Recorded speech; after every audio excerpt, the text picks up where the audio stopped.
art of positive thinking is your essential guide to breaking free from negative thoughts and embracing a more positive, fulfilling life. Welcome to 1337, the future of podcasts of books. I'm Max, your host, diving into epic tales and hidden gems. And I'm Sophia, here to unpack the art of storytelling and the pages that move us. We're exploring novels, classics, and the craft behind the words. Have you ever felt like you're just, bogged down?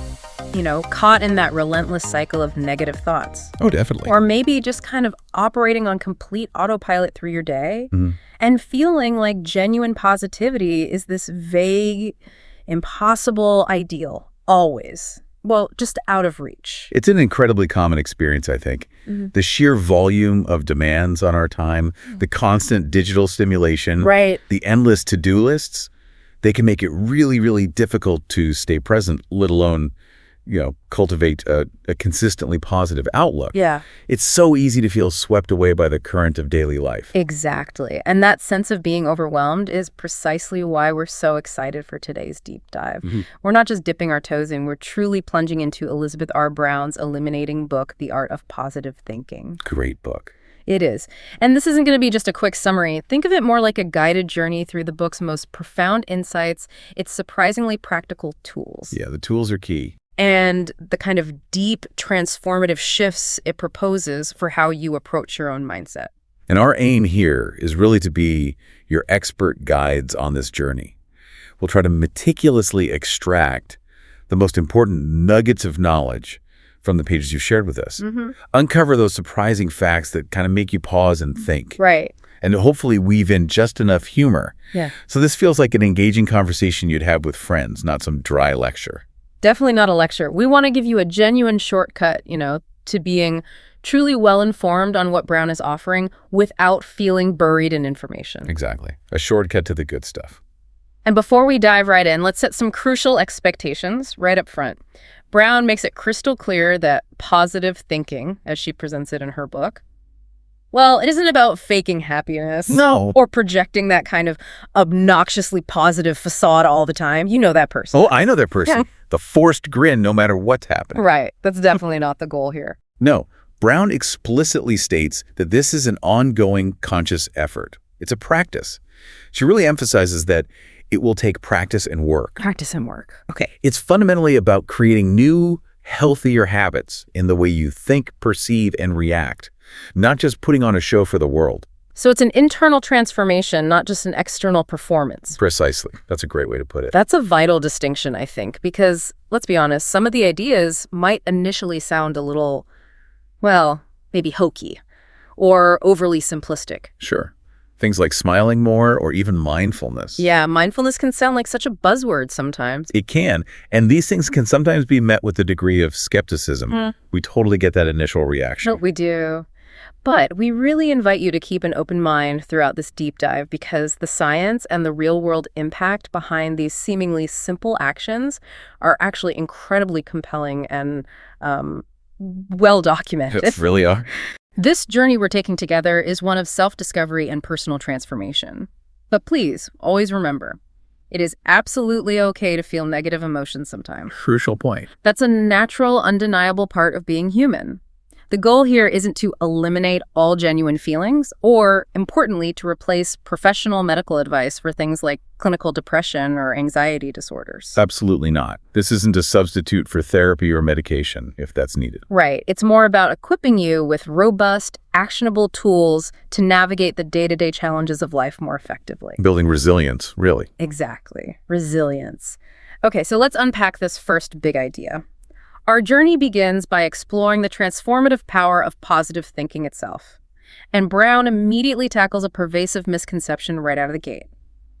What positive thinking truly is, beyond just superficial happiness or some kind of naive optimism that ignores reality. It's such a common trap, isn't it? People often mix up positive thinking with just being happy all the time, or maybe putting a sugary spin on genuinely serious problems. Yeah, like rose-tinted glasses for everything. Right. And Brown's book immediately dispatches that simplistic, often unhelpful idea. She's definitely not advocating for burying your head in the sand. Absolutely. It's not about ignoring your problems and just cheerily declaring everything's fine. when it clearly isn't. No way. The book makes it abundantly clear that true positive thinking is a much more active process. It's about consciously resisting those habitual negative thoughts. That resistance is key. And actively changing your attitude to cultivate more positive, constructive responses to situations. It's fundamentally about creating a new habit in the very way you process information and react. Not just faking a smile until you might eventually, maybe, feel it. Right. It's about building that cognitive muscle, you could say. Exactly. And this is where it gets really interesting, especially for those of you who might feel you aren't naturally optimistic or maybe see yourselves as inherently pessimistic. Yeah, like I'm just not wired that way. Right. Brown highlights a core insight that truly empowers. Positive thinking is presented as a learnable skill, not some innate fixed trait you're born with. A skill, like learning an instrument. Pretty much. No. While some individuals might indeed have a natural lean towards optimism, Brown firmly asserts that anyone, regardless of their starting point, can absolutely develop and strengthen this mindset. Anyone.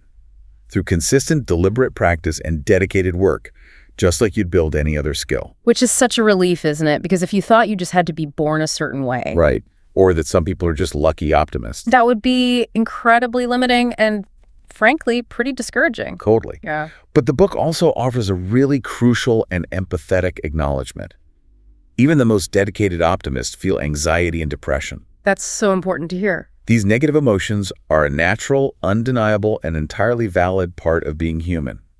It doesn't mean you failed at positive thinking if you feel down. So it's not about eliminating all negative feelings. Definitely not. The book is careful to state that the goal here is not perfection, nor is it presented as a cure for clinical depression or profound grief, like losing a job or, the death of a loved one. Right. Those are different categories entirely. For those deeply challenging situations, Brown strongly emphasizes that professional help should always be sought. Always. So what's the book's aim, then, for everyday life? Instead, the aim is to provide tools to help prevent thoughts from spiraling downward uncontrollably when faced with outside challenges, to enable you to process them constructively rather than being just consumed by a torrent of negative self-talk. So it's about building that mental resilience, like you said, to navigate the inevitable ups and downs. Exactly.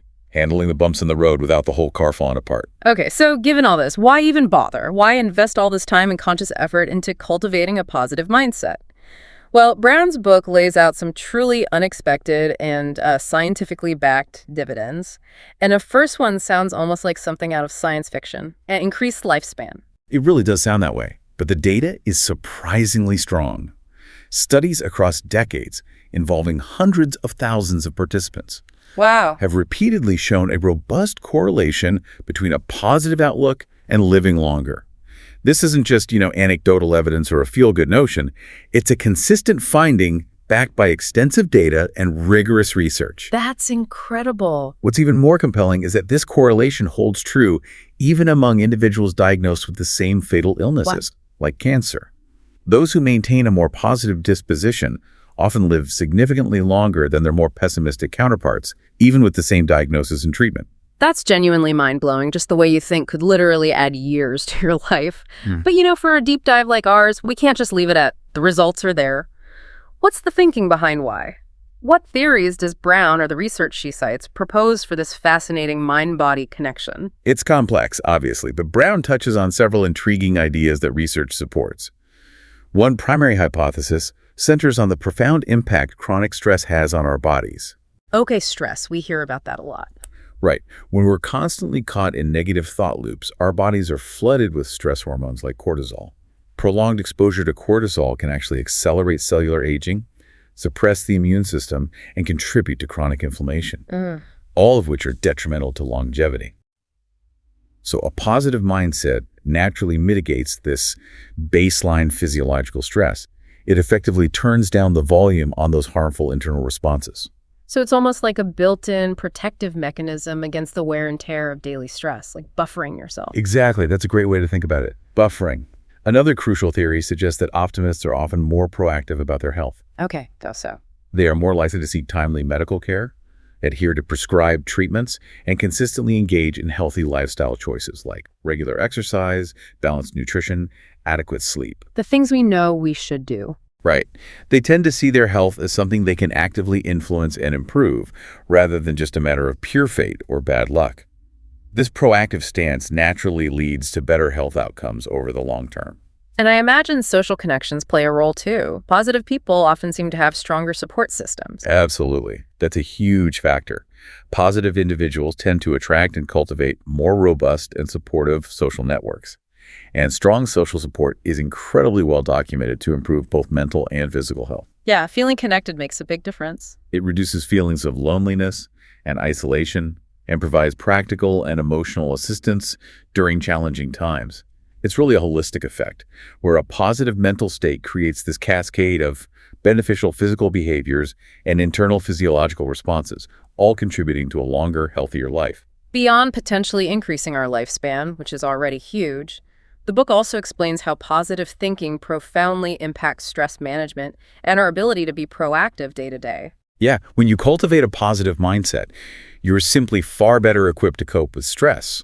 Instead of being overwhelmed, paralyzed, or just shutting down when adversity hits. Which is easy to do. So easy. Instead, you become more likely to act proactively. You'll step back, objectively assess the situation, and often find solutions faster because you're less likely to just dismiss possibilities outright. Right. You see options instead of just dead ends. Exactly. Someone trapped in a negative thought loop, by contrast, often sees only obstacles, not pathway forward. This proactive approach saves mental energy and time in the long run. And it links directly to reducing the risk of depression. Now, as we've made really clear, this is not a cure for clinical depression or severe grief. Crucial caveat. Always. The book is very clear on that. Professional help is paramount in those cases. But for those depressive episodes tied to factors like seasonal changes or general feelings of stagnation or just that pervasive sense of feeling blah. Winter blues or just feeling stuck. Exactly. For those kinds of things, positive thinking can act as a powerful preventative measure. Precisely. It enables you to maintain a more balanced perspective, seeing the good alongside the bad, which helps prevent that downward mental spiral that often precedes or exacerbates these less severe depressive episodes. So it helps you find perspective and maybe some gratitude even when things aren't perfect. Exactly. Keeps you from getting totally sucked under. And the ripple effects of a positive mindset extend even further, reaching into your physical health in truly fascinating ways. It's not just about feeling good mentally. Your body actually responds and benefits. Indeed. Brown details how a positive mindset contributes to better physical health across the board, creating this kind of virtuous cycle. Like what specifically?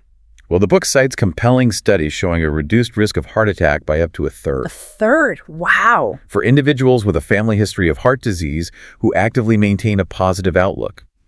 It also notes a measurably improved immune function, making you potentially more resistant to common illnesses like colds and flu. Okay, that's practical. Plus, positive individuals are often more likely to consistently engage in healthy behaviors, like regular exercise and proper nutrition, precisely because they believe in their ability to impact their well-being. Right, it fuels motivation. It really does. This creates a powerful, self-reinforcing cycle of positivity and optimal physical health. Your mind helps your body, and your body helps your mind. Okay, our next section dives deep into what Brown calls the inner landscape. We're exploring two foundational elements here, mindfulness and emotional intelligence.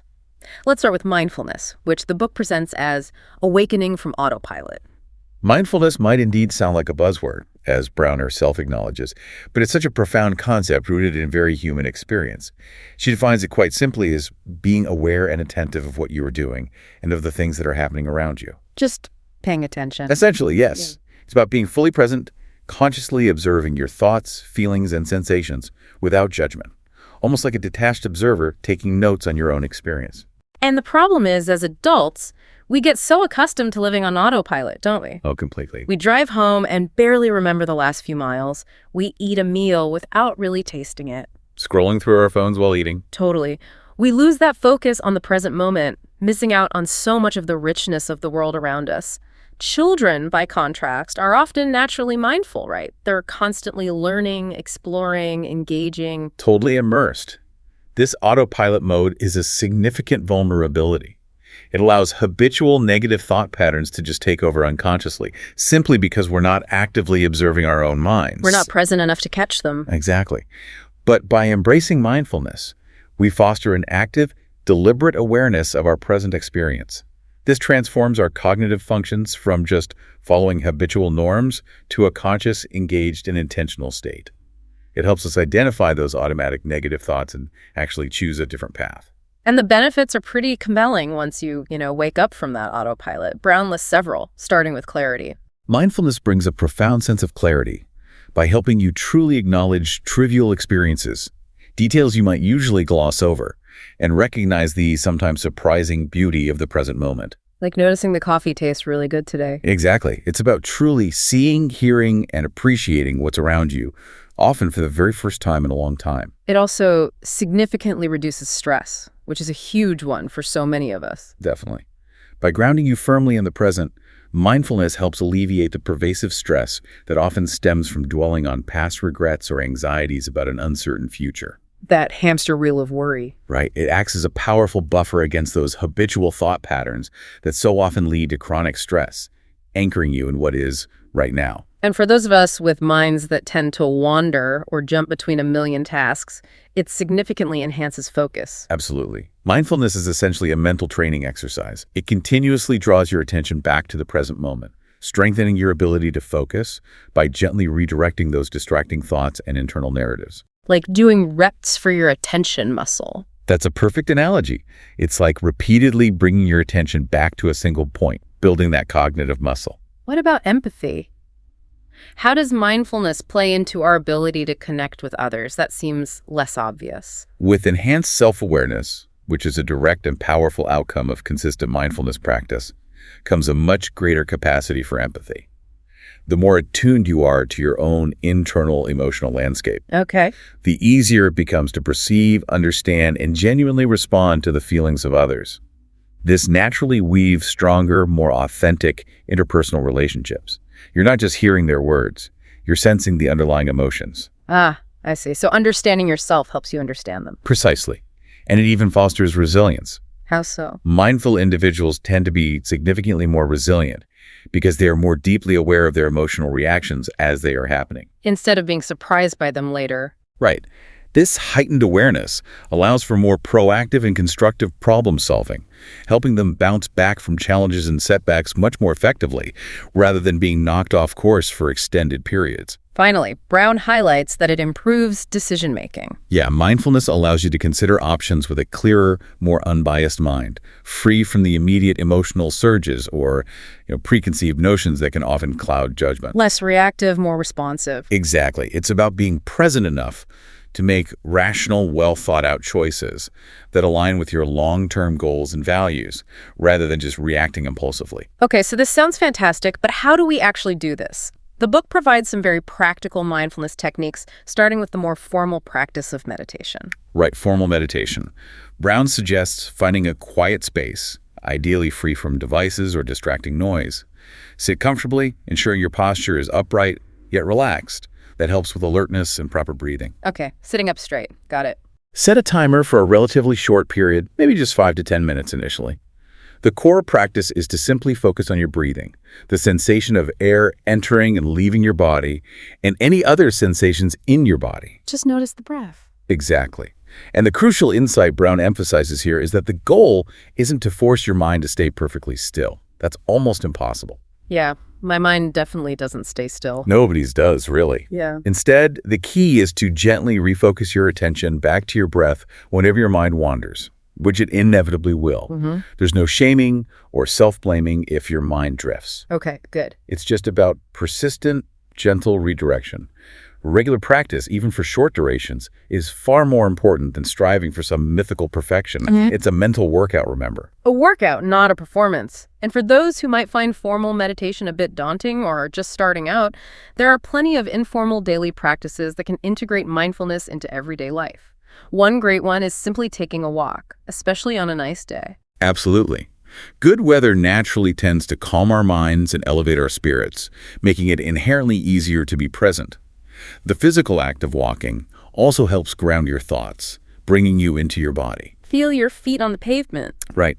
When your body is mobile, you tend to be more present, as our primitive survival instincts encourage greater awareness when on the go, attuned to our surroundings. Notice the breeze, the sounds, the feeling of your feet on the ground. Or try waiting actively, instead of immediately pulling out your phone and scrolling. Which is the default now, isn't it? It really is. Instead, observe your thoughts and your surroundings. This is fantastic and often overlooked opportunity for mindfulness. Whether you're waiting for your kids, standing in line at the grocery store, or stuck in traffic, consciously resist the urge to jump on your digital device. Put the phone away from it. Yeah. Much of the negativity and stress we experience comes from habitually checking social media, emails, or overwhelming news during these little pockets of downtime. Mindful waiting can significantly keep your blood pressure down and allow your thoughts to remain more positive and centered. It's about reclosing those small moments. Taking mental breaks a few times a day sounds so simple, but probably really powerful. It truly is. Brown recommends stepping away from your screens, doing a quick stretch, and then consciously assessing your current mindset. Just ask yourself, how am I feeling right now? Check in with yourself. Exactly. This brief self-check gives you a critical chance to adjust any negative emotions you might be feeling, providing explicit permission to pause and prioritize your mental health, even if just for a minute or two. And for winding down at the end of the day, there's the before-bed reflection. Instead of replaying the day's events or anxiously planning for tomorrow, the classic bedtime brain dump, we all are. Brown suggests focusing your attention on the physical sensation of how tired you are. This simple shift in focus helps to calm your mind, significantly aiding the process of falling asleep. Just notice being tired. Yeah. And if you realize you're not tired enough, she recommends getting up and doing something calming, reading, a gentle stretch, rather than lying awake trying to force sleep. It prevents that unhealthy habit of associating your bed with restlessness and overthinking. Good tip. The book also suggests integrating mindfulness into mundane activities, turning everyday chores into moments of presence, like cooking. Cooking can be a deeply immersive and multisensory experience if approached mindfully. By consciously focusing on each ingredient, its texture, its smell, its vibrant color, and treating every slice, every chop, every stir as an intentional act of meditation. Like a moving meditation. Exactly. You begin to realign your mind with the present moment. This enhances not only your focus on the task, but also brings a profound clarity to the experience. Honestly, it often makes the food taste better too, because you've engaged all your senses. Gardening also makes the list, which makes perfect sense. Connecting with nature. Definitely. Connecting directly with the earth, feeling the soil between your fingers, observing the unique textures of leaves, or simply watching a plant grow. These actions profoundly enhance your awareness of the world beyond your immediate self. It literally grounds you. It does. It quiets mental chatter and fosters a more objective, non-judgmental perception of the natural cycles of life and growth. Very calming. And even housekeeping can be a mindful moment, which might surprise some people. Yes, mundane as it seems, paying conscious attention to each fold of laundry, each sweep of the broom, or the sparkle of a clean surface helps you stay squarely in the moment. The very act of cleaning can psychologically cleanse the mind, promoting cognitive clarity and mental organization. So you elevate a typical chore into a deliberate calming practice. A moving meditation, exactly. Like mindful dishwashing. It's possible. Beyond daily chores, Brown delves into the scientifically verified, profound impact of engaging with creative arts for mental well-being.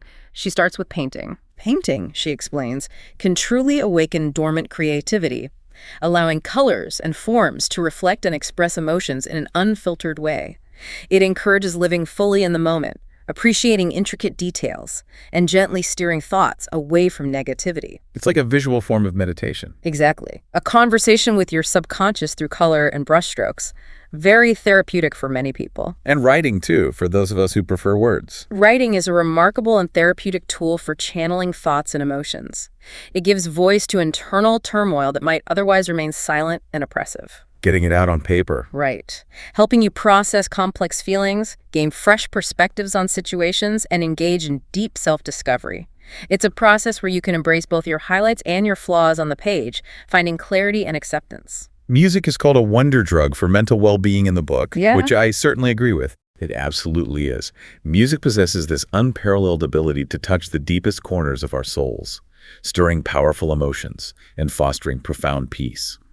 Brown notes how the rhythm can synchronize with our heartbeats, how a melody can pacify negativity, and how lyrics often speak to the unspoken parts of our experience. Whether actively playing an instrument or simply listening with intention, music can significantly elevate mood and induce a state of profound positivity and calm. And there's a fascinating scientific reason behind this profound positive impact. The dopamine factor, it's more than just a fleeting feel-good chemical, isn't it? It's deeper than that. Exactly. Dopamine is a crucial neurotransmitter that's not just about immediate pleasure, but also about motivation and the brain's reward system. Okay, motivation and reward. Right. When you engage in creative acts like listening to or playing music, painting, or writing, your brain releases dopamine. This doesn't just uplift your mood in that specific moment. Crucially, it actually reinforces those positive behaviors, making you more likely to seek out and repeat them. So it builds a positive feedback loop. Precisely. Engaging with creative arts helps build this loop, literally rewiring your brain to associate creativity with a sense of reward and profound well-being, driving you to pursue more of what makes you feel good. It trains your brain to seek joy. Moving from the internal world of mindfulness, Brown posits emotional intelligence, or EQ, as the master key to navigating self and others. What exactly is EQ, and how does it fundamentally differ from, say, IQ? Right. EQ, or emotional quotient, is defined as the ability to understand, process, and manage your own emotions. That's key.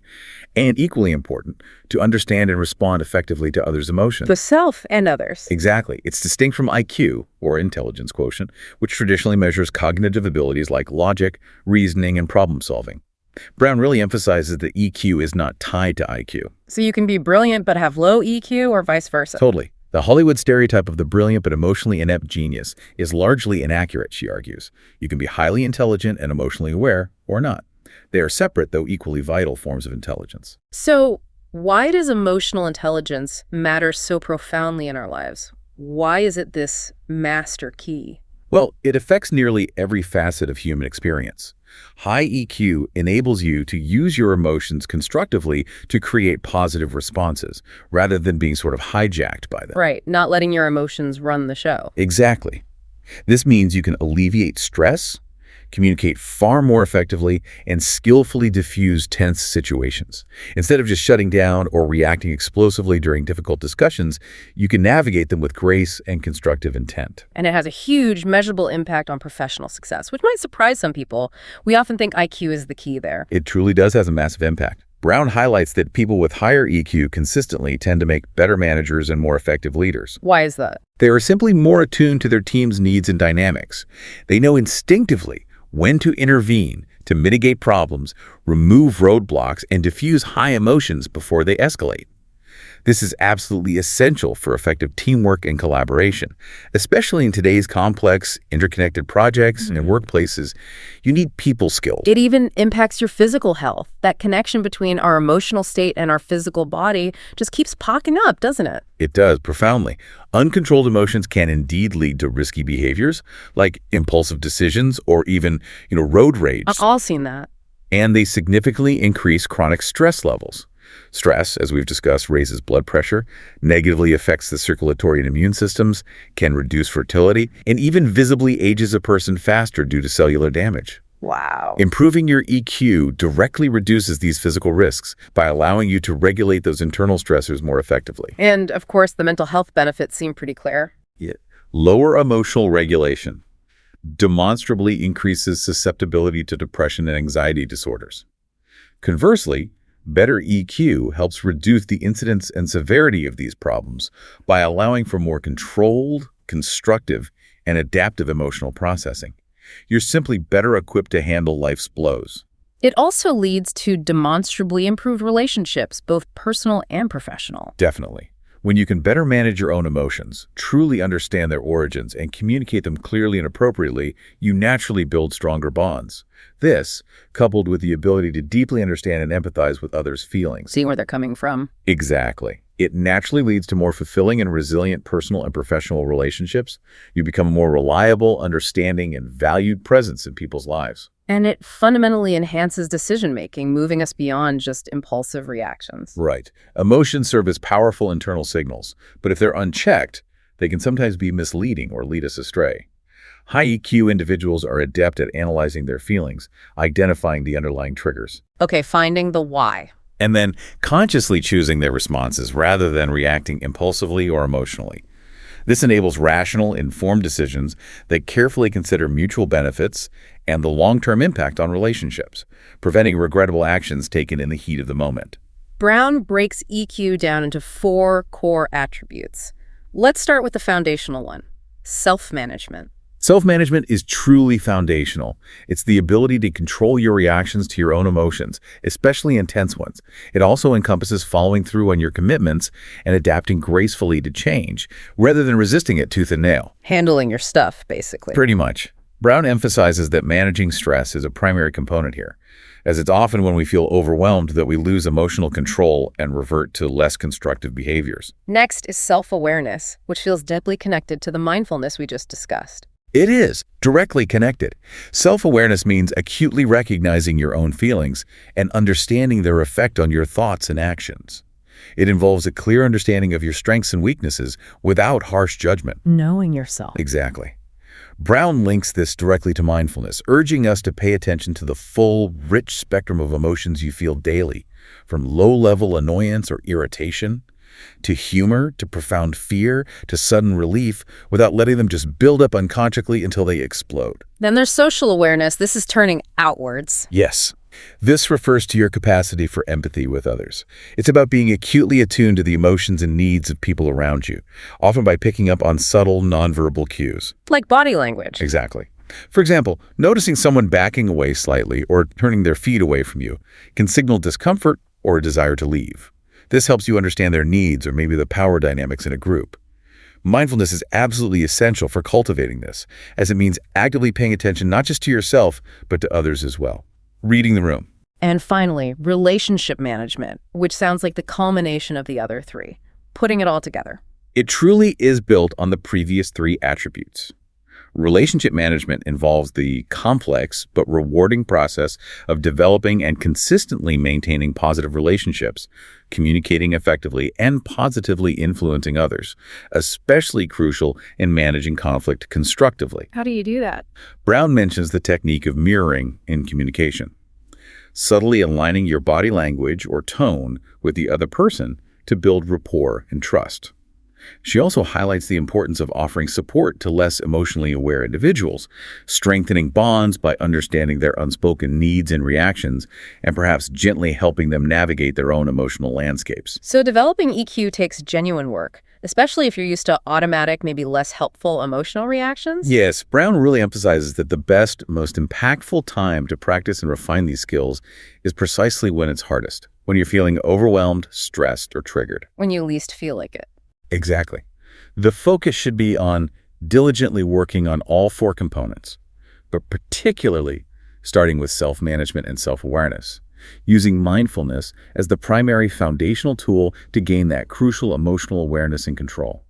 It's about consciously choosing your response, rather than simply reacting on autopilot. Our next section is all about practical application, sculpting your mindset. This is where the rubber meets the road. And the very first step Brown suggests is understanding your mindset baseline, especially recognizing the repetitive nature of human thinking. It's absolutely crucial to go beyond just knowing if you generally consider yourself an optimist or a pessimist. Brown urged us to delve deeper, to understand how our mindset dynamically shifts throughout the day. Okay. And more importantly, to identify the specific, often unconscious patterns of our thoughts. This self-observation is key. It's like mapping your own mental territory. Because we tend to follow surprisingly similar repetitive thought patterns, don't we? Even when we encounter something new, our minds often just revert to habitual ways of thinking. Totally, like constantly playing out what-ifs for future thinkers, or endlessly making comparisons for those who dwell on the past. Guilty of the what-ifs myself. It's common. This habitual thinking often fails to accurately reflect the present moment, causing us to miss what's actually happening. And crucially, if these repetitive thoughts are negative, they can easily move into the subconscious, creating deeply ingrained negative beliefs that generate negative emotions without us even realizing their true origin. So you can be feeling down but not really know why. Exactly. It's just this background hum of negativity. So how do we become more aware of these subtle, often hidden patterns? Brown provides some really insightful exercises for internal exploration. First, separating thoughts from yourself, viewing them differently. She advises viewing your thoughts as temporary, transient, almost as if they're outside influences, like fleeting clouds passing across the sky. Clouds, I like that. It's a powerful technique. It helps you detach and observe them without judgment or getting entangled in their emotional pull. Since thoughts are not constant, learning to see them as passing helps you gain perspective and prevents you from being consumed or defined by them. You are the observer, not the thought itself. Then, active reflection during passive activities. This sounds like a clever way to catch your mind in the act, so to speak. It is. When you're bored or engaged in something on autopilot, like stuck in traffic, cooking a familiar meal, cleaning the house, or even passively watching TV, Brown suggests actively thinking about what you are thinking. Okay, pay attention to the background noise. Right. This provides a rich set of thoughts that truly reflect your inherent unconscious thought patterns, rather than what you try to think or what you believe you should be thinking. It's a window into your natural mental flow when your guard is down. But with a light touch, right. She cautions against overemphasizing or dwelling on single negative or random thoughts. Don't obsess over every weird thought. Exactly. Recognize them as passing moments. Brown encourages a sense of imaginative lightness. See where your thoughts go naturally to understand their typical patterns. This understanding is what makes it much easier later when you actively try to steer your thoughts in a more positive, constructive direction. It's about gentle guidance, not forceful suppression. And finally, considering the impact of those thoughts, how they make you feel. Analyze how different thoughts physically and emotionally affect you. Identify which thoughts consistently lead to feelings of negativity, stress, or sadness, versus those that consistently foster positivity, calm, or joy. This awareness is the fundamental key to knowing what you need to adjust and where to direct your mental energy. This leads us directly to categorizing and responding to thoughts, splitting them up into what Brown calls helpful and limiting, not good or bad necessarily. Right. The book suggests classifying thoughts as helpful or limiting, or even positive negative if that worked for you, but she specifically advises against using loaded terms like angel and devil, because the goal isn't to demonize your thoughts. They're just thoughts. They're just mental events. It's about recognizing the patterns and impact of your thoughts over time, not dwelling on individual instances as moral feelings or something. Okay, so during those passive activities we just discussed, you analyze the thought. If it's nonsensical or purely creative, what then? Brown says to simply acknowledge it, maybe even note it down for creative inspiration if it's particularly novel or interesting, and then just let it go. Our minds wander constantly, even when we're awake, and not every single thought needs deep analysis or holds profound meaning. It's perfectly fine for your brain to produce random mental noise. Just let the weird ones float by. Got it, if it's positive. Appreciate it. Allow yourself to genuinely feel happy and let that positive emotion truly resonate. Brown calls this a double positive boost because it reinforces that positive thought pattern and strengthens your emotional response to it. Really savor it. Soak it in. And if the thought is negative or not helpful, what's the process? Stop for a brief moment and consciously consider why you had it. Is it part of a recurring pattern you've identified? Is it tied to your current mood? Is it just part of a general unhelpful stream of consciousness? Okay, a quick analysis. But then, and this is crucial, don't dwell or overanalyze it. It was a passing thought, and Brown emphasizes that only a steady, long-term stream of negative thoughts is truly harmful. An isolated negative thought is normal. It's the habit of negative thinking that you're trying to change, not eliminate every single negative blip. That makes sense. Don't beat yourself up over one thought. Brown actually frames this entire process as a fun exercise. I love that framing. It takes the pressure off. She does, and it's a brilliant reframe. It's genuinely meant to be an enjoyable, curiosity-driven way to gain profound insight into your own mind, even after decades of living with yourself. Learning about yourself can be fun. It's exactly. Brown states that regular practice, even just 5 to 10 minutes a couple of times a day, can significantly speed up this process of self-understanding. Over time, it helps you keep your emotions in check and recognize early signs of anxiety or depression, allowing for proactive intervention. Though, as always, it's not a replacement for professional help when needed. Okay, this brings us to section 4, actionable strategies to inject positivity. These are the real how-tos. And the first one might get some initial eye rolls for many of us, daily affirmations. The book even acknowledges the common skepticism, calling it potentially hokey. It's a common initial reaction, no doubt about it, but Brown challenges this skepticism very effectively. She explains that affirmations aren't about being conceited or about delusional self-flattery. Not just empty boasting. Right. They're fundamentally about recognizing and reinforcing your own inherent capabilities and worth. The truth is, we already talk to ourselves constantly, and often, that inner dialogue is surprisingly, even harshly negative. Our inner critic can be loud. Very loud. Affirmations simply redirect this powerful internal conversation towards something constructive and empowering. It's a conscious choice to be your own best cheerleader instead of your own worst critic. Okay, I like that. The key, the book says, is personalization. How do we make affirmations genuinely effective and not just, empty words we repeat? Firstly, Brown emphasizes specificity. Instead of a generic, "I am successful," which is kind of vague. Right, what does that even mean? Exactly. She suggests visualizing and affirming specific goals, like, "I am a splendid public speaker who engages and inspires her audience with clarity and confidence." This makes the affirmation much more potent and believable to your own mind. And rooting them in your core values, that sounds important too. Yes, reflect on your deepest principles, like kindness, integrity, or courage. An affirmation like, "I tirelessly embody kindness and compassion in all my interactions, creating a positive impact on those around me," is rooted in your deepest beliefs, making it far more influential and authentic to you. And infusing emotion into them. This sounds vital for making them stick. It absolutely is. Include the desired feelings you want to experience. If you want to feel loved, affirm something like, "I am enveloped by love and affection everywhere I go, and I feel deeply connected to those who cherish me." Emotions are the powerful space that makes affirmations resonate deeply within your subconscious, turning them from just words into embodied feelings. Also, weaving in your unique strengths, things you're actually good at. Yeah, highlight your personal capabilities and talents. If you're exceptional at painting, or a natural leader, or incredibly detail-oriented, make that a part of your affirmation. For example, "I am exceptional in my painting, bringing joy and beauty to the world with my unique vision." This reinforces a positive self-image and strengthens your belief in your inherent abilities. And consistency is paramount for true integration. You can't just do it once. No way. Brown offers practical ways to build consistency. Start your day with them. Maybe keep a note by your bedside. Set technology alerts as reminders throughout the day. Use your phone for good. Merge them into your mindfulness or meditation practices. Even writing them on sticky notes and placing them around your home or workspace can serve as constant subconscious reminders, allowing them to seep into your subconscious mind over time. The book also explains how affirmations play into cognitive restructuring and addressing what's called the negativity bias. Can you unpack that a bit? Sure. Affirmations aren't just feel-good phrases. They actively restructure cognition by challenging and debunking negative thoughts and systematically replacing them with positive interpretations. This is critically important because humans have a natural negativity bias. We focus on the bad stuff more easily. Exactly. It's an evolutionary tendency to give more weight to negative experiences. Brown points out that it takes about 5 positive experiences to counterbalance the impact of just one negative one. 5 to 1. Wow. Yeah, it's a high ratio.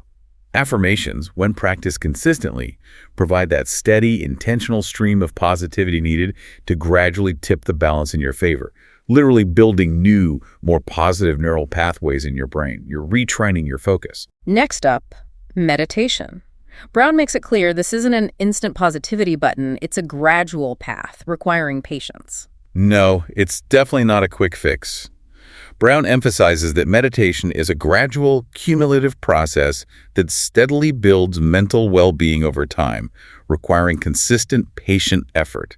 It's about slowly but surely gaining greater control and awareness over your own thoughts and emotional responses. Like building endurance, you said earlier. Exactly. It's a marathon, not a sprint. So how do we set up a routine that's actually sustainable, not something we quit after 2 days? Brown advises securing a quiet time and a designated place where you won't be disturbed, even if it's just for 2 minutes a day initially. Just 2 minutes. Even that helps build the habit. The key, she stresses, is consistency over duration. A short, consistent practice is far more effective than an occasional long one that feels like a chore. Okay, consistency over length. What about techniques? Beyond just focusing on breath, are there other options? You can focus on your breath. Yes, that's classic. But also integrate mindfulness into mundane routine activities, like mindfully brushing your teeth or truly savoring a meal without distractions. Walking meditation, where you focus on the sensations of your strides and the movement of your body, is also highly effective. Focusing on the physical sensations. Right. She also suggests silently repeating your positive affirmations during your meditation practice, combining the power of both techniques. Kill two birds with one stone, so to speak. And for beginners, guided meditations can be a real help. I know they were for me when I first tried. They are tremendously beneficial. Many apps and online videos offer excellent verbal guidance, leading you through the process step by step. This can be especially helpful when you're just starting out, as it provides a structure and a voice to keep you focused when your own mind wanders off. Patience and non-judgment seem absolutely crucial here. It's easy to get frustrated if you feel like you're bad at meditating. Absolutely paramount. Brown stresses that there's no right or wrong way to meditate. Every experience, even a super distracted one, is a learning experience. She explicitly warns against beating yourself up if progress seems slow or if your mind constantly feels like a shaken snow globe. Good image. The tranquility and profound awareness that follow consistent practice are well worth the perseverance. It's a journey, not a destination or a test you can fail. And the ultimate benefit is that your thoughts have less control over you, right? Leading to more mindful and effective living. Precisely. You gradually become the calm observer of your thoughts, rather than being constantly swept away by their currents. This detachment allows for more intentional responses and a greater capacity for mindful and effective living, regardless of what external circumstances throw at you. Our third actionable strategy is a simple one, but it sounds deceptively powerful. Think of 3 positives.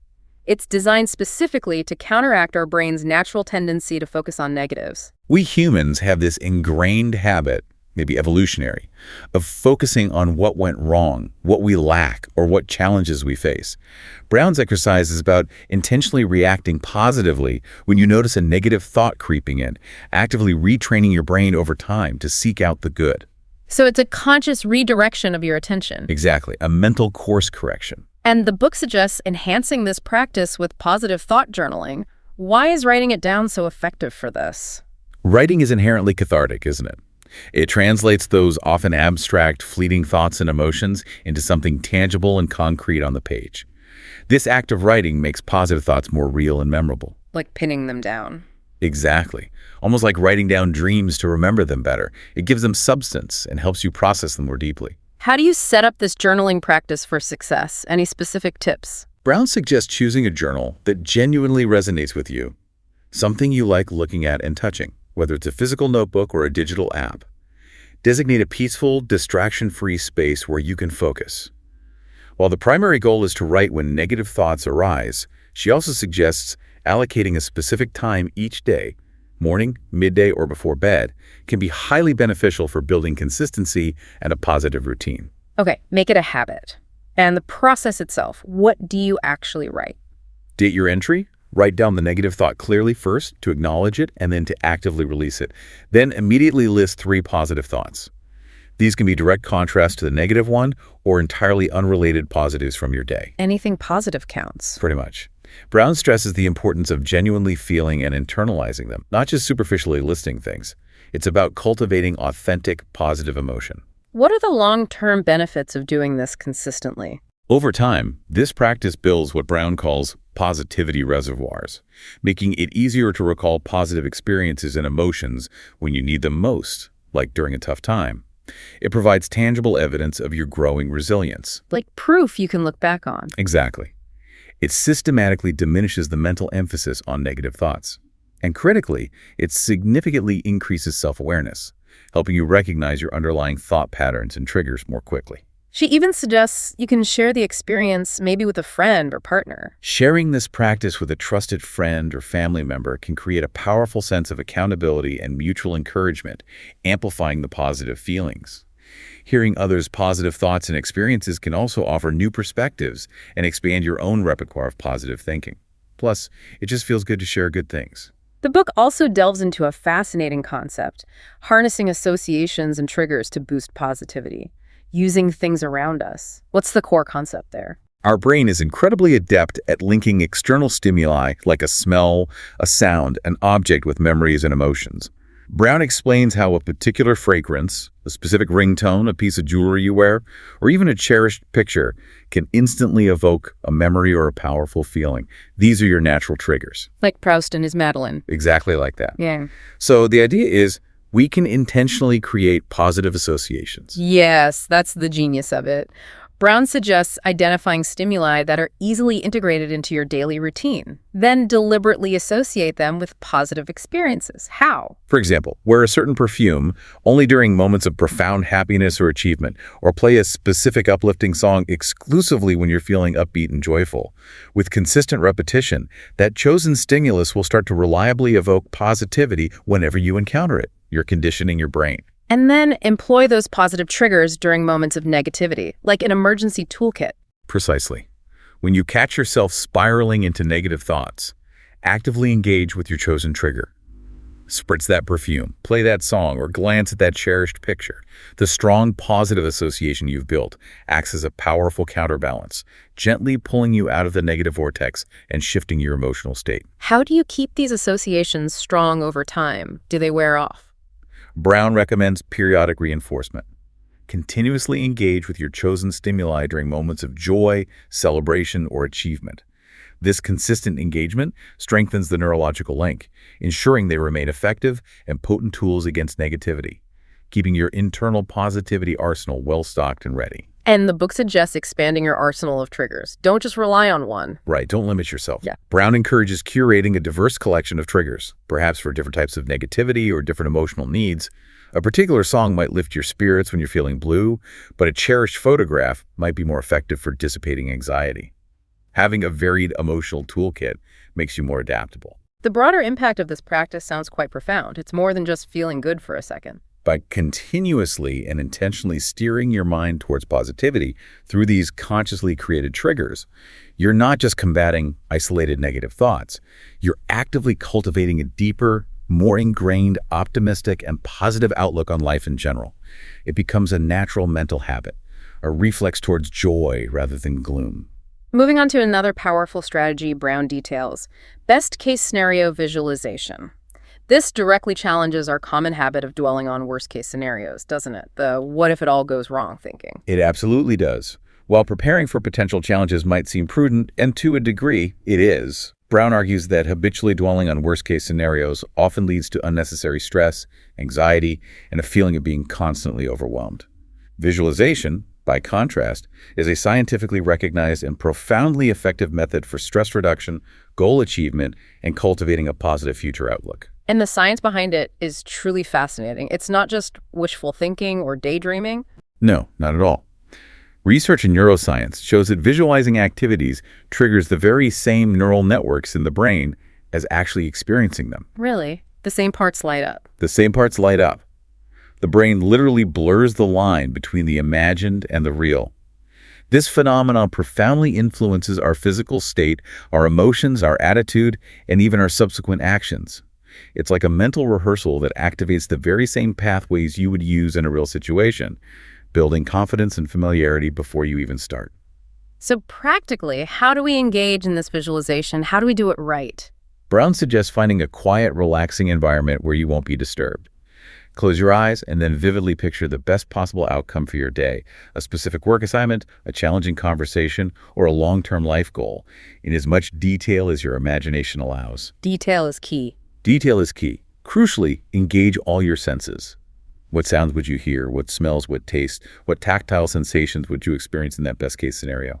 The more sensory detail, the more real and impactful it feels to your brain. And combining it with affirmations seems to add another layer of power, like saying it and seeing it. Yes. Silently affirming powerful statements like, I can achieve this, or I am fully capable, while simultaneously visualizing the positive outcome, can truly catalyze your journey towards positivity and success. It actively boosts confidence and strengthens resilience by linking the positive mental image with strong self-belief. And consistency, as with so many of these practices, is key here too, like a mental workout. Exactly like a physical workout for your body. The benefits of visualization accrue significantly over time with consistent practice. Brown recommends starting with short-term, smaller goals to build confidence, and then gradually moving to more ambitious long-term visions. Regular, dedicated practice ensures this mental exercise is most effective and truly helps rewire your brain for optimism. The book introduces the powerful concept of optimistic realism alongside visualization. How does Brown define that, and how does it differ from just being naive or, overly optimistic to the point of delusion? Optimistic realism, as Brown defines it, is about grounding your hope firmly in reality. It's not just blind faith. Okay, grounded hope. Think of it this way. A purely optimistic person might declare, I'm starting a business tomorrow, and it will be an overnight success with zero problems, which is unlikely. Highly unlikely. Optimistic realism, however, is saying, I believe deeply in my business idea, and I vividly envision its success, but I also acknowledge that the vast majority of startups face significant hurdles, and many fail. So my rational, achievable steps involve rigorous market research, securing diverse funding streams, and having a detailed contingency plan for unforeseen challenges. So it's hope plus a plan B. Exactly. It's about combining that hopeful, inspiring vision with practical, actionable steps to navigate the real world. This balanced approach leads to more sustainable mental health, reduce stress because you're actually prepared, and increase resilience because you anticipate and plan for setbacks instead of being blindsided. Next, learning from failure, embracing a growth mindset. This is such a critical reframe for anyone who's ever stumbled or felt like they messed up, which is everyone. It absolutely is. Brown actively reframes what many perceive as failures or mistakes as unique, invaluable opportunities to learn, grow, and improve. She powerfully reminds us that almost every truly successful person, from Walt Disney to J.K. Rowling, experienced numerous failures and rejections before achieving their breakthroughs. Failure is part of the process, not the end of it. Exactly. The core message is that it's not about beating yourself up. It's about gleaning wisdom from every misstep, every detour. And the example of learning a new language really illustrates this perfectly, doesn't it? It really does. When you embark on learning a new language, you will inevitably make basic mistakes, often sounding childlike or nonsensical. It's unavoidable. Oh yeah, been there. But Brown emphasizes that this is, in fact, the best and most authentic way to learn. Native speakers are almost always excited and happy to help you correct those errors because they recognize your effort and vulnerability. It's a clear, everyday example of how errors are stepping stones on the path to mastery, not insurmountable roadblocks or reasons for shame. So how do we truly embrace this growth mindset in our own lives? How do we shift from fearing failure to learning from it?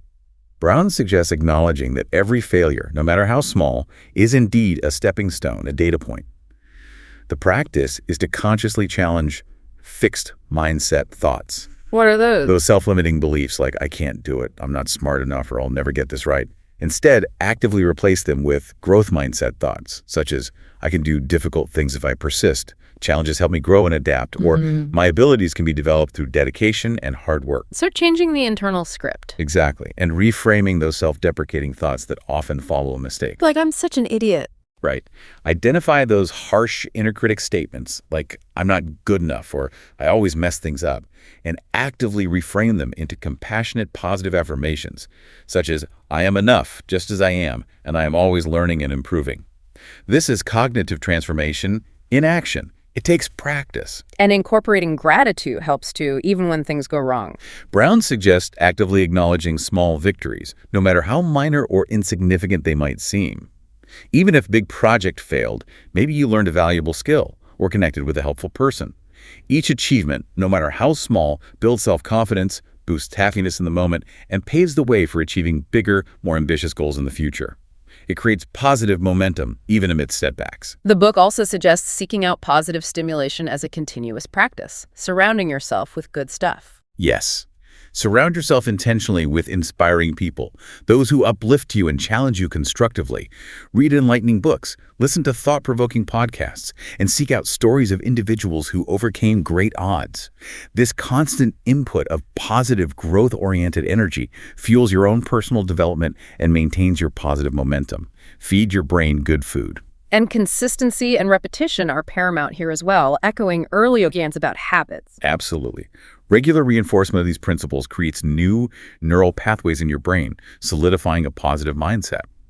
The remarkable thing Brown points out is that the world around you actually starts to respond to this renewed confidence and positive energy you exude. Like attracts like. Kind of. It creates a powerful ripple effect that amplifies your efforts and brings more positivity, more opportunities into your life. Your internal shift creates external shifts. Finally, in this section of strategies, taking a mental break. It sounds so simple, almost too simple, but it's often the first thing we neglect when we're stressed or overwhelmed. It really is. Brown says that when you feel stressed, upset, or overwhelmed, the most immediate and effective action is to physically or mentally remove yourself from the situation, even if only for a few minutes. Just step away. Just step away. Even if you can't physically leave work, a quick walk outside, stepping away from your desk to look out a window, or simply closing your eyes for a moment can provide a crucial break and a shift in perspective. Change your state. And then refocus on positives, however small they might seem in that moment. Take a few deep, intentional breaths and consciously think about things that have gone right, no matter how minor. Perhaps you got a good night's sleep the night before, or your favorite coffee was available this morning, or you had an easy commute. Meet one small good thing. Exactly. Brown emphasizes that this practice helps to keep your mind from focusing solely on the upsetting things, making bad moments more bearable and significantly less draining. It prevents a small negative from completely consuming your entire day or mood. Puts it in perspective. Now we move to section 5, spreading positivity. The ripple effect. This is where all that important inner work we've been discussing truly radiates outwards to impact the world around us. And the first simple action Brown suggests is potentially controversial. Smile a bit more. She actually anticipates readers cringing at this. She absolutely does. Brown acknowledges that people might initially roll their eyes or even feel a bit offended by this suggestion, largely because of negative connotations or the idea of faking attraction or happiness, which can feel inauthentic. Yeah, just smile can sound dismissive. It can. But she very clearly clarifies it's not about that at all. It's simply about demonstrating and spreading genuine happiness, or even just a welcoming, approachable demeanor. It's an outward signal. And there's actual compelling science behind this, isn't there? It's not just a polite gesture or social convention. Extensive research, in fact. Brown highlights that even a fake or forced smile, just the physical act, can actually stimulate the brain in ways similar to a monetary reward. Wow, like getting paid. Similar neural pathways. This action triggers the release of crucial neurochemicals, dopamine, endorphins, and serotonin, our body's natural antidepressants. It also releases neuropeptides that actively fight stress.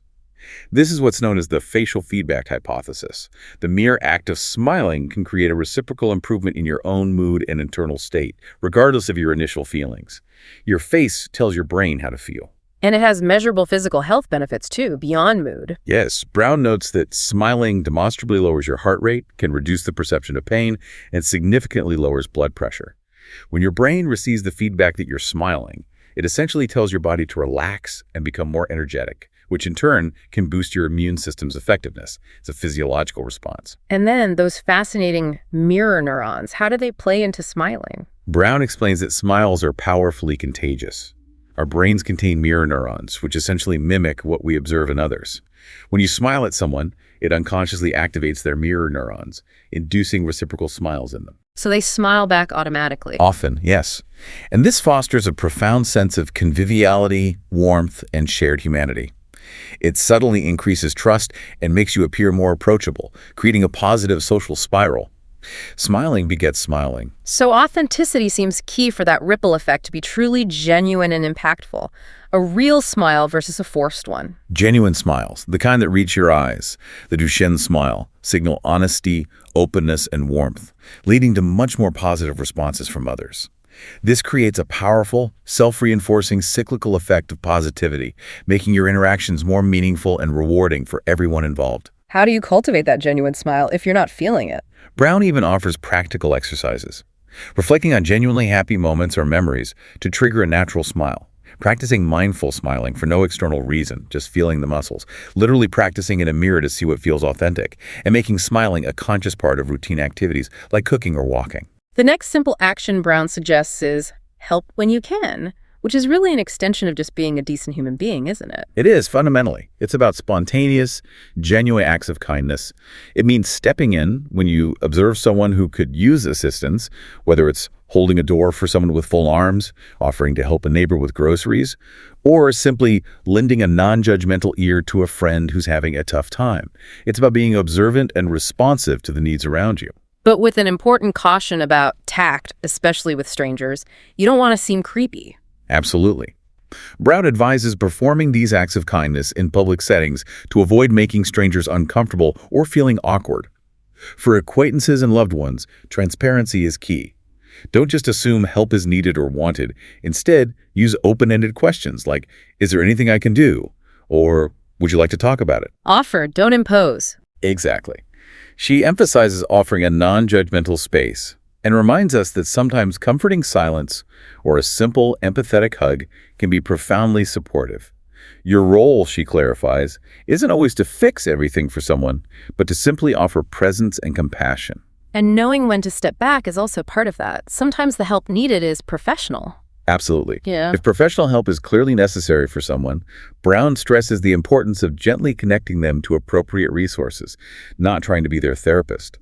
Ultimately, the goal of helping when you can is to spread positivity, cultivate understanding, strengthen bonds within your community, increase compassion, and collectively build a more inclusive and supportive space for everyone. Small acts matter. Another powerful action Brown details: be less negative when speaking or acting. This feels critically important in today's often cynical or critical world. This is indeed crucial. Brown highlights that prolonged exposure to negative conversations, whether you're actively participating or just passively listening, subtly but significantly harms us. It constantly bombards the mind with distress that can, over time, even alter brain structure and contribute to mood disorders like anxiety or depression. Wow, it actually changes your brain. The research suggests it can, over time. Our verbal environment deeply impacts our internal landscape. We absorb what we're surrounded by. So what are the actionable strategies to combat this internal and external negativity? How do we speak more positively? Brown recommends several practices. Cultivate mindful silence, especially when you feel tempted to engage in gossip or complaints. Just choose not to participate. Actively avoid gossip altogether, which is hard sometimes. Very hard. Make a conscious effort to substitute negative words with positive or neutral ones in your vocabulary. Practice incorporating gratitude into your language, even for small things. I get to go to work versus I have to go. And always actively look for the silver lining or a constructive takeaway in every situation, even challenging ones. Ask, what can I learn? Instead of why me? The impact of this, just changing your words, is truly huge, isn't it? It is profound. Brown emphasizes that words carry a tangible energy. By consciously choosing positive energy in your speech, you're not only improving your own internal mindset and well-being, but you're also actively shaping the kind of energy and interactions you give to and receive from others. You become a generator of positivity in your immediate environment. And in our increasingly digital world, the book logically extends this idea. Spread positivity on social media, which often feels like the opposite happens. Right. Social media often gets a lot of justified criticism for its tendency to spread negativity, largely due to the perceived anonymity it provides, which can embolden people to say things they wouldn't dare say in person. The keyboard warrior effect. Exactly.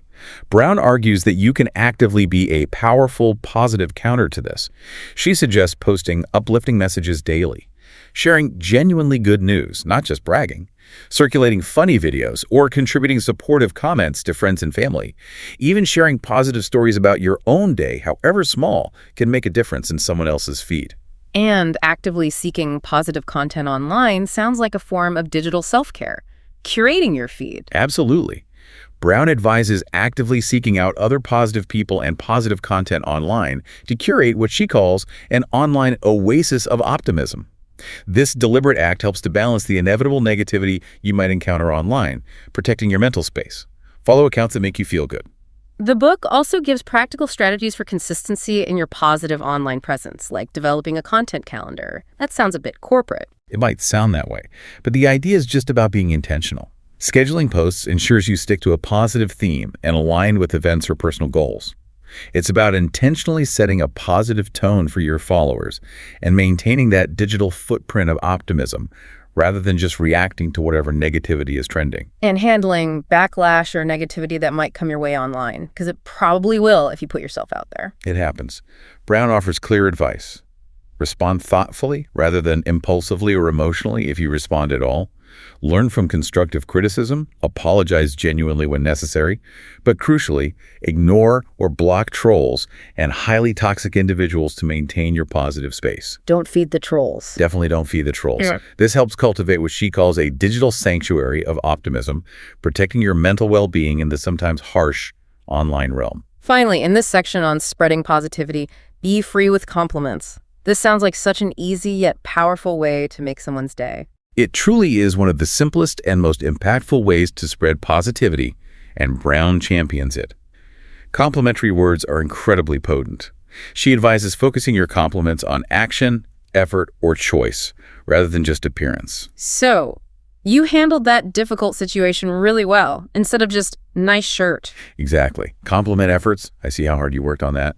Skills, you're really talented at X. A good job someone did, that presentation was excellent. Or choices like a stylish outfit or a new hairstyle. That color looks great on you. Critically, she cautions against comments that might be perceived as creepy, inappropriate, or focused on unchangeable genetic traits. The goal is genuine appreciation, not flattery or objectification. And there's a fascinating biochemistry to praise, isn't there? It's not just politeness, it actually does something in the brain. Absolutely. Brown explains that genuine praise triggers a powerful neurochemical cascade in the recipient's brain. It releases serotonin, our happy chemical, dopamine, which is intrinsically tied to the brain's reward system, reinforcing positive behaviors, and oxytocin, often called the love hormone, associated with social bonding and trust. This not only significantly uplifts the recipient's mood and encourages positive behavior, but it also fundamentally strengthens relationships by fostering connection and goodwill. So it fuels motivation, improves job satisfaction, cultivates mutual respect. It really creates a ripple effect. Yes, it confirms value, boosts self-esteem, and creates a virtuous ripple effect of positivity throughout any interaction or environment. Brown suggests practical exercises like the mirror exercise for self-esteem, giving yourself compliments first. Compliment yourself, okay. Visualizing positivity in others, practicing the timing of compliments so they feel natural, using them strategically to uplift someone who's down, and even setting personal compliment goals, like giving 3 genuine compliments a day. She also emphasizes the importance of non-verbal communication, like genuine eye contact and a warm tone, to ensure the compliment lands authentically. We're now moving into section 6, relationships, the bedrock of positive living. This is where all that crucial internal work truly radiates outwards, impacting the people closest to us. Let's start with building and sustaining positive family dynamics. This can be tricky territory. It certainly can be. Brown introduces the concept of positive psychology specifically applied within a family context. She describes it as a scientifically developed approach that fosters healthier relationships, significantly improves communication, and ultimately promotes collective happiness and resilience within the family unit. It's not just, wishful thinking. It's a framework built on research into what makes families thrive. So what are the key tenets Brown highlights for creating this positive family dynamic? What's the foundation? She outlines 3 core principles. Firstly, focusing on strengths, rather than constantly fixating on weaknesses within the family members. What does each person do well? Secondly, actively seeing opportunities and potential for growth instead of being overwhelmed by obstacles or past hurts. And thirdly, prioritizing and actively nurturing relationships, investing time and energy in them rather than merely trying to repair them when problems inevitably arise. Proactive, not just reactive. Exactly. These principles translate into prioritizing quality interactions, active, empathetic listening, really hearing each other, open and judgment-free dialogue, and consistent mutual support. Even disagreements, Brown suggests, can be reframed positively as opportunities for deeper understanding and growth, rather than just sources of division or resentment. And what are the practical steps Brown recommends for nurturing these positive family dynamics day to day? Healthy, open, and judgment-free communication is absolutely vital, creating a safe space where everyone feels comfortable expressing themselves without fear of attack or dismissal. Brown stresses the importance of showing genuine empathy by seeking to understand the deeper emotions behind family members' words and actions, not just reacting to the surface level. Look beneath the anger or frustration. Right. Spreading positivity through regular expressions of gratitude, thanks for doing the dishes, and genuine compliments, you handle that homework really well, is essential. Offering mutual support, especially when juggling responsibilities or facing challenges, builds cohesion and a sense of teamwork. And finally, establishing healthy boundaries is crucial, respecting personal space, time, and autonomy to foster trust and mutual respect within the family unit. Next, friends and positivity. Cultivating your social circle. This immediately brings to mind that old adage, you are the average of the 5 people you spend the most time with.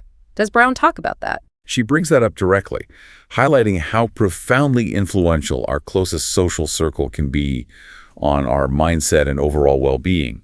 It's about acknowledging that impact that we are influenced and then consciously curating an environment that is more conducive to your own personal growth and positive outlook. Yeah. Your friends aren't just companions, they're architects of your internal landscape, whether you realize it or not.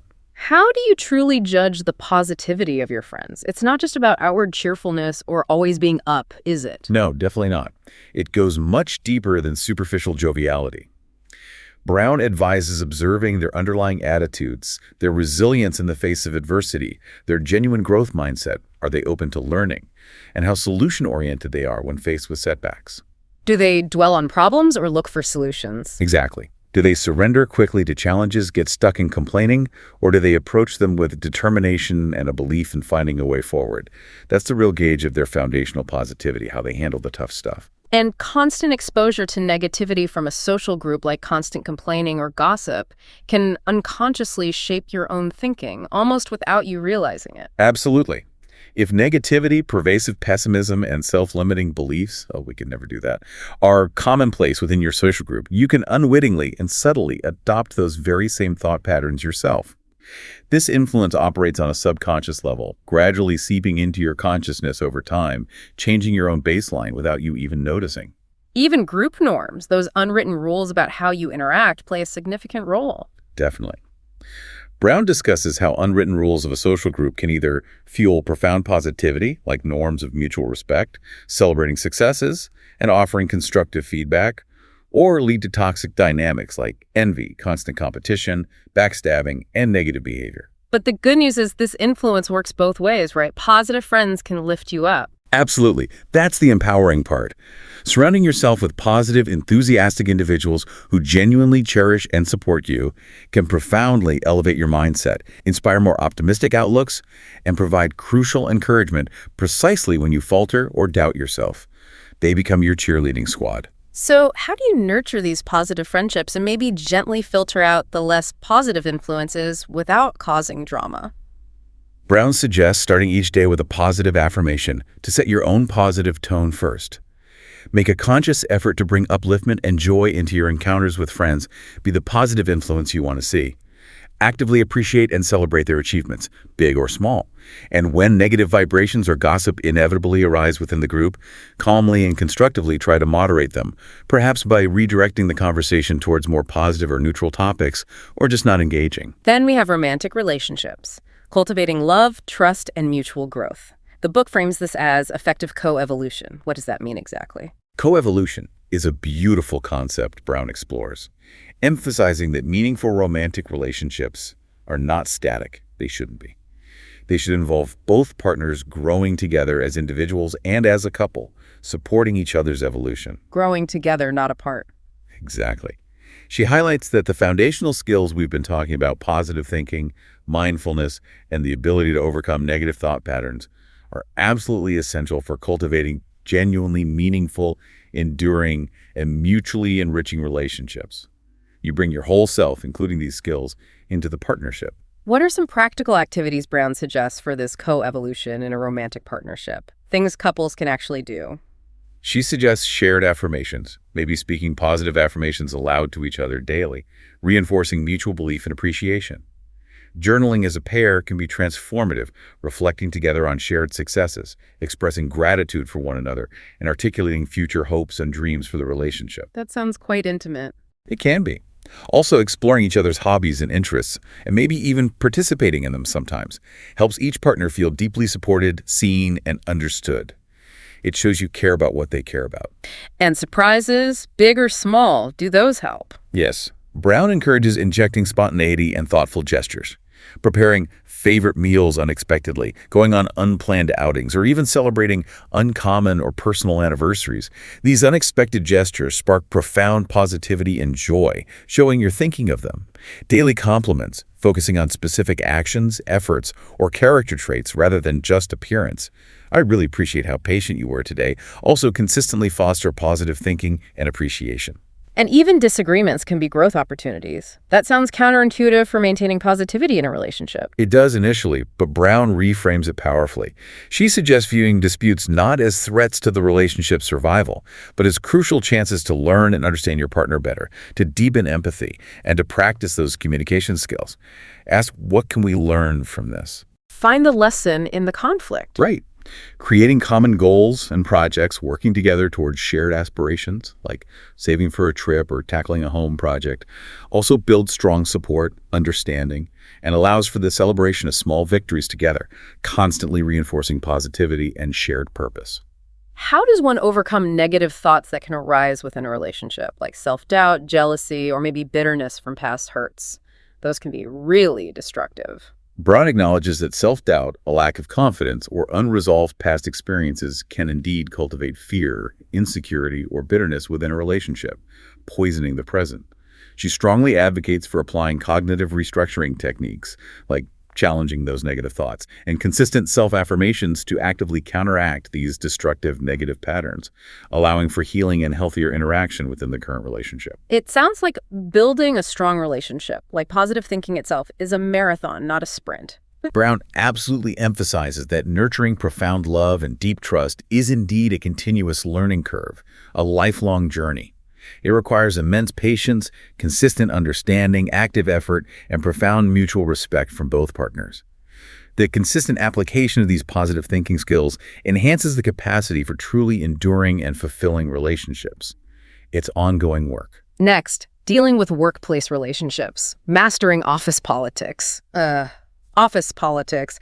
The book encourages a perspective shift here, which can be really difficult, especially in a competitive or toxic environment. It is definitely challenging, no doubt. But Brown encourages us to acknowledge the undeniable reality of office politics that exists in most workplaces, yet crucially, to frame it not as some draining, unavoidable evil, but as an arena for personal and professional growth through the lens of a positive mindset. You always have the power to choose your response and influence the atmosphere, even if you can't change everyone else. So, what are some techniques Brown suggests for fostering harmony in the office, even amidst politics and difficult colleagues? She advises practicing positive visualization. Mentally picturing a harmonious, collaborative environment at your workplace can actually act as a powerful guide, helping you react in ways that promote that desired atmosphere, rather than getting sucked into the negativity. See it to be it. Kind of. Open communication is vital, using positive words whenever possible, expressing genuine appreciation for colleagues' efforts, even small ones, and framing any necessary criticism constructively. Here's an idea to make this even better versus this is wrong, to promote unity and teamwork rather than division. Mindfulness also plays a huge role. So in the office? Being present and objectively assessing situations without being overwhelmed by drama or gossip. This leads to more effective decision-making and helps you avoid getting drawn into destructive office politics just because everyone else is doing it. Stay above the fray. And patience is probably a big one, as office cultures don't change overnight, if at all sometimes. Absolutely critical. Brown stresses recognizing that changing work culture takes considerable time and may face resistance from those comfortable with the status quo or those who benefit from negativity. Her advice is to keep pressing forward with your own positivity, modeling the behavior you wish to see, and influencing others subtly through your example. Be the change, as they say. Exactly. The transformation, she reminds us, truly starts within you. Your positive approach can create a ripple effect, even in a challenging environment. You might be surprised who responds positively. Finally, in this relationship section, healing from past relationships, learning and growing. These often leave a profound and lasting impact on our mindset and how we approach future connections. Brown dedicates significant attention to this because past relationships, both positive and negative, profoundly shape our current mindset and behaviors, often consciously, but sometimes very unconsciously. She encourages a deep process of unraveling this influence to truly understand how these past experiences mold our present psyche and responses so we don't keep repeating patterns. So identifying patterns is a crucial first step, like noticing if you always date the same type or if arguments always end the same way. Yes. Brown urges self-reflection on recurring behaviors you exhibit in relationships, similar types of people you consistently gravitate towards, and why, or familiar ending circumstances you find yourself in again and again.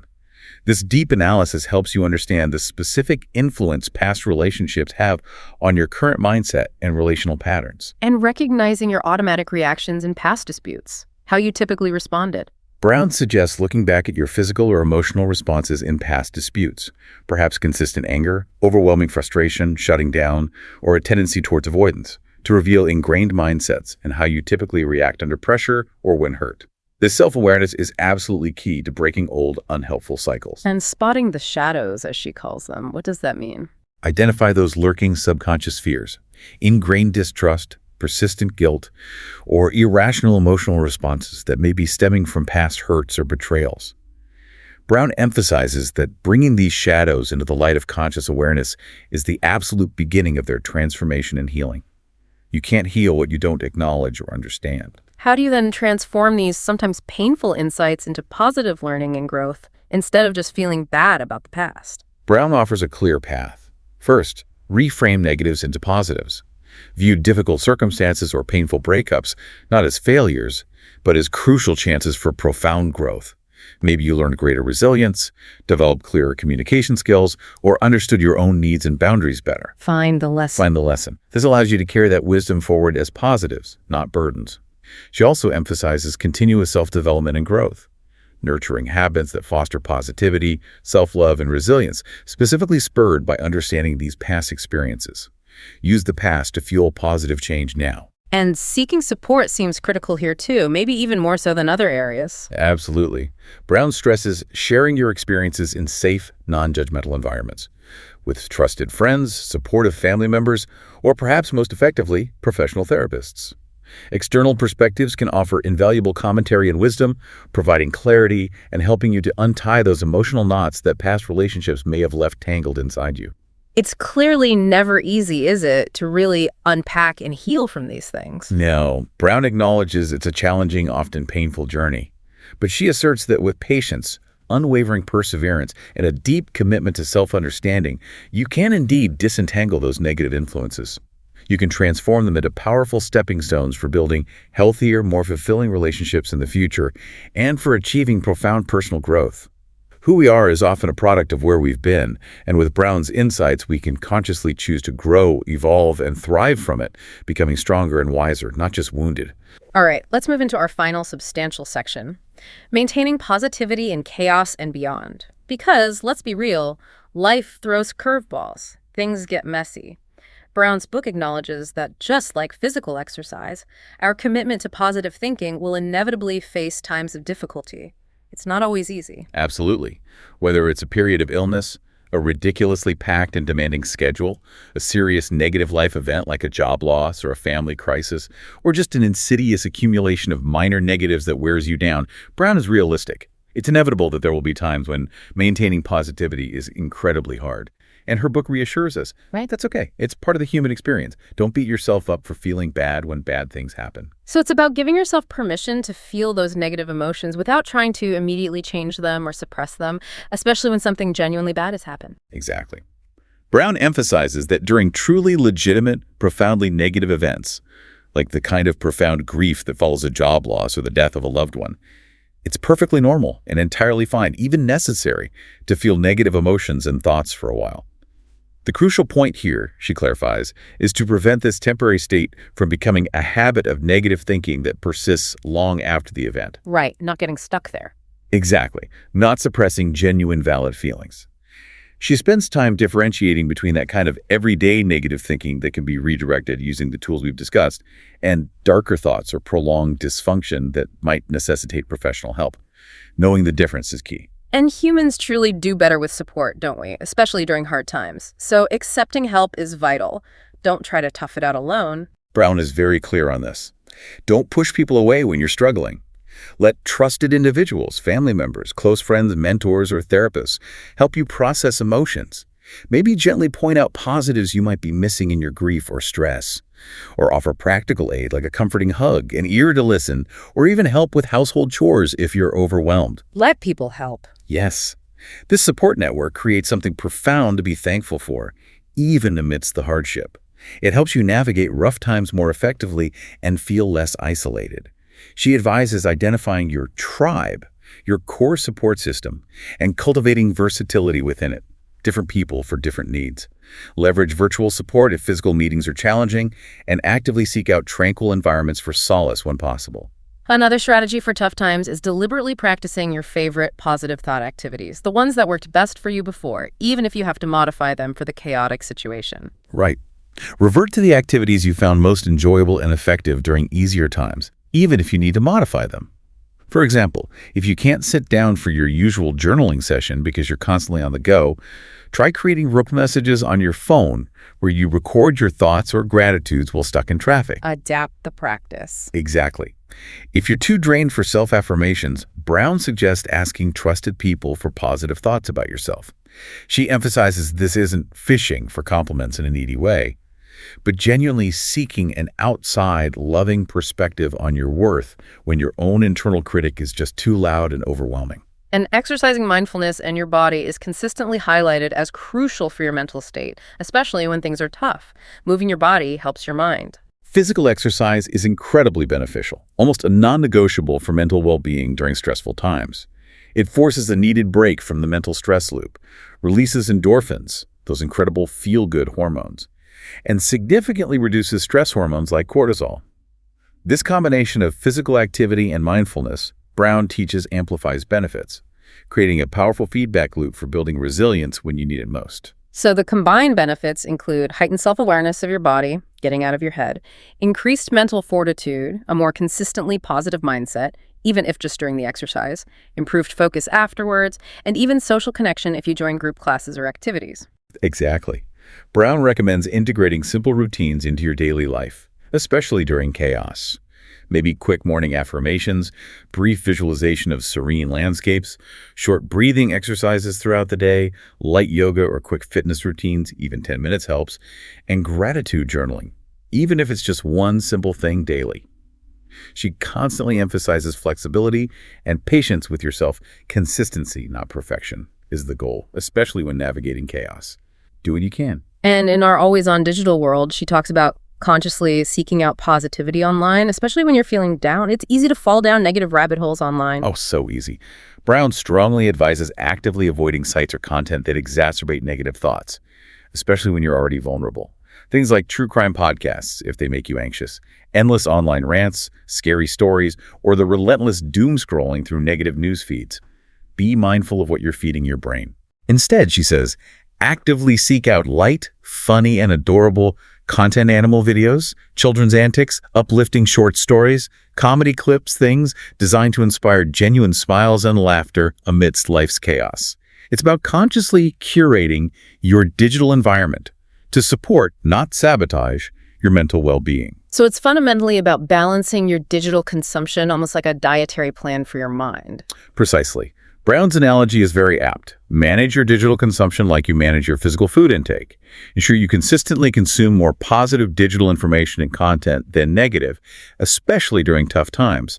This conscious shift not only improves your overall mental pattern, but also, over time, subtly encourages more positive content creation within your online sphere. You become part of the solution, not the problem.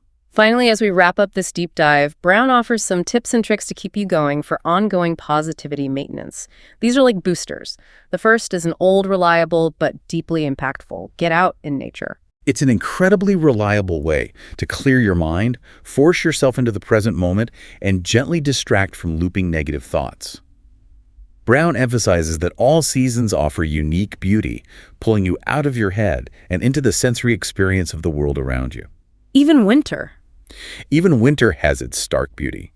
And even for those who aren't avid outdoor enthusiasts, simply stepping outside, feeling the air, maybe noticing the change in temperature, and then being grateful to go back inside to warmth can be a positive shift in perspective. And accessibility isn't really an issue here. You don't need to plan a huge hiking expedition or drive for hours. No long drives or elaborate trips needed, though. Those are great, too.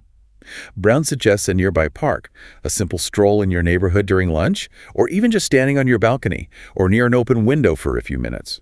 Whatever you can do to get outside and shake up your mindset is profoundly beneficial for mental well-being. And the specific benefits are truly numerous, aren't they? Beyond just fresh air. They are. Exposure to sunshine naturally provides vitamin D and significantly lifts spirits. Even having houseplants indoors can reduce stress, increase contentment, and improve cognitive function, studies show. Brown encourages feeling textures, the roughness of tree bark, the smoothness of pebbles, to ground you in the physical world. Fresh air and deep breathing, particularly diaphragmatic breathing, belly breathing, clear mental clutter.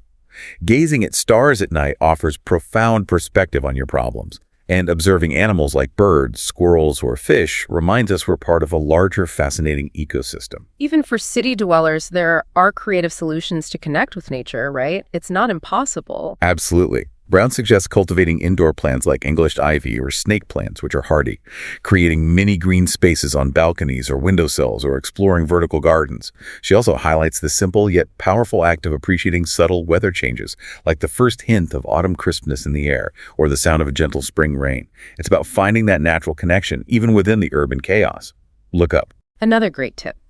Indulge in a small guilty pleasure. This challenges that tendency many of us have of constantly policing ourselves and denying ourselves enjoyment. Yes.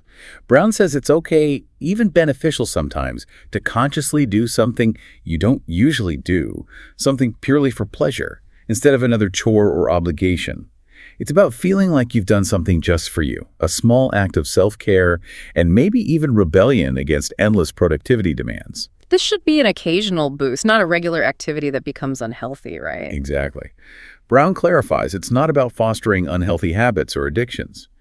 Occasional indulgence, whether it's a favorite treat, watching a silly movie, buying something small, can powerfully remind you of fun and lightness, especially when you feel stuck in a rut or overwhelmed by responsibility. Giving yourself permission to be a little irresponsible or unproductive provides a real boost for your mental state when things feel stale, breaking the monotony. But the book also offers a balanced indulgence strategy so it doesn't get out of hand. Right. Brown's strategy helps integrate these pleasures wisely. First, recognize your needs.